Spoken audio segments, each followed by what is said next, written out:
Thanks for joining me on the Everything and Anything and a Big Gay podcast. Today is July 29th, and this is your daily LGBTQ plus news. I'm your host, Zach Randles-Friedman, and we've got a lot to get through. A legislative fight that actually went our way, a family put through hell for nothing, a congresswoman who brought props to a hearing, and a couple of genuine buried wins in this rough week. So let's get into it, starting with Boebert's trans military ban fails. So we're starting with a win because we don't get many of those lately. So let's sit in this one for just 1 second. Lauren Boebert tried to write the trans military ban directly into a federal law, not through an executive order, not through a policy memo, through an actual amendment to next year's defense spending bill. The language was blunt. It claimed trans people, quote, cannot satisfy the rigorous standards necessary for military service. Every single House Democrat voted against it, and this is the part that matters. The House Republicans joined them. The final vote was 2-12 to 2-17. It failed. Think about what that means right now. Republicans control the House, they control the Senate, they control the White House, the full trifecta, and they still couldn't get this one through. That's not a fluke, and that's not nothing. It means there's a ceiling on how far some of these attacks can go, even in this political environment and even with everything stacked in their favor. Somebody in that chamber still had to answer to their conscience or their district or both. Either way, the ban stayed out of law, at least it did today. Now we go to Pete Buttigieg and a reckless investigation. So to follow up with the story I did earlier today, something that happened that was so infuriating. Pete Buttigieg was separated from his young twins for a full 24 hours after a woman filed a child abuse accusation against him. Officials are now facing serious backlash over how this was handled.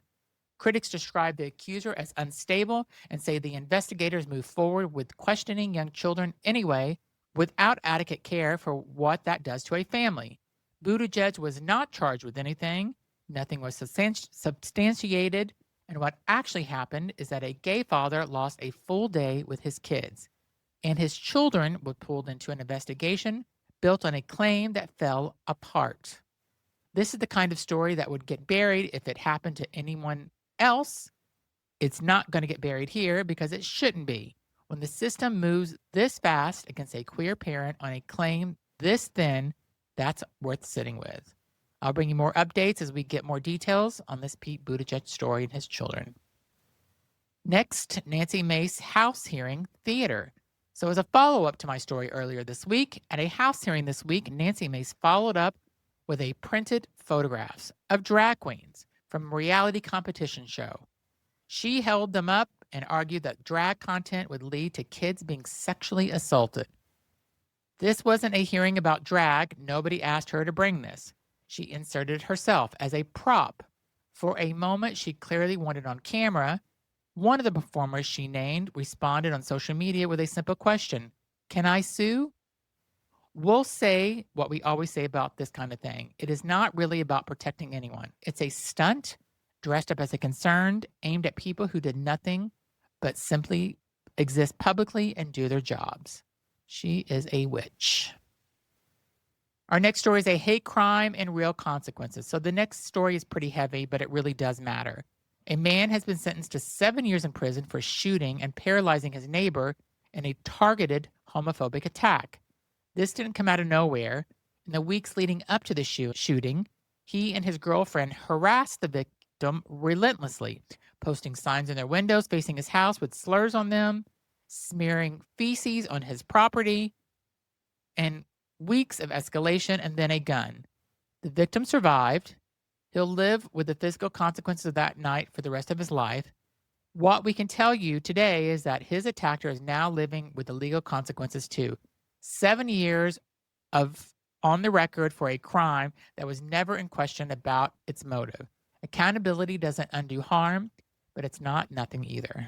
I mean, could you imagine having a neighbor that harasses you and does these things? I feel so horrible for this person. I'm happy to hear that guy went to jail, especially for shooting him. Crazy. Next, the administration goes after a school district. Here's the one that should make your blood boil a little bit. A family found out that their child had been given a different name and pronouns at school, and they only found out because the school accidentally sent them an email revealing it. They sued the district. Now, instead of this staying as a local private matter about one family and one school, the federal government is threatening the entire district over its trans-inclusive policies. But let's be honest about what's happening here. The administration talks endlessly about parental rights, parents knowing what's happening with their kids, parents having a say, and parents being respected, right up until the parents in question are the ones supporting their trans or questioning kid.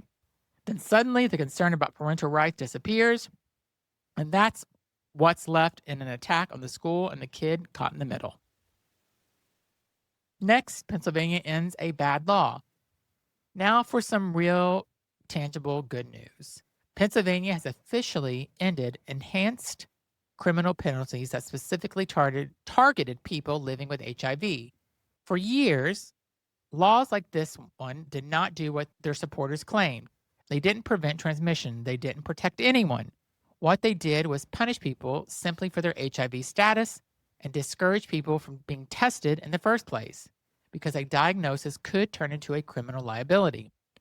Pennsylvania just became one less state doing that. This is a public health policy catching up to a public health science decades late, but it's finally here. If you've been waiting for a state to actually undo one of these laws instead of just talking about it, Pennsylvania is that state.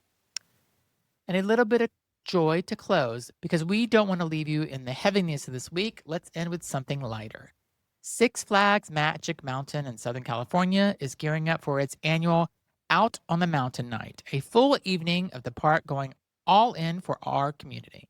Roller coasters, drag performances, music, a whole crowd of us taking over a theme park for one night. After everything we just covered, a night like that isn't frivolous. It's necessary. So go find your people and have fun, because you have earned it. And they do this every year at Disney World in Florida as well in the beginning of June.